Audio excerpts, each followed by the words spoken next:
আজকে আমরা বানাবো মশলা পনির।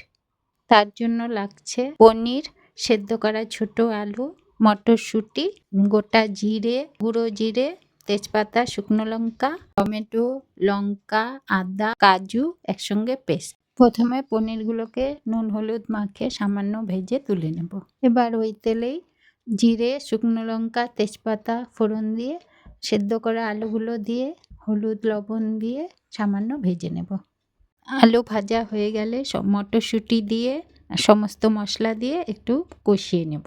মশলা কষে এলে পরিমাণ মতো জল দিয়ে একটু ফুটিয়ে পনিরগুলো দিয়ে দেব।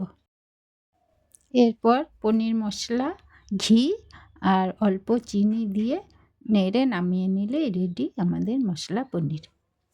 আজকে আমার রান্নাটা তোমাদের কেমন লাগলো অবশ্যই কমেন্ট করে জানিও, আর আমার চ্যানেলটাকে সাবস্ক্রাইব করে দিও নতুন নতুন রেসিপি পাওয়ার জন্য।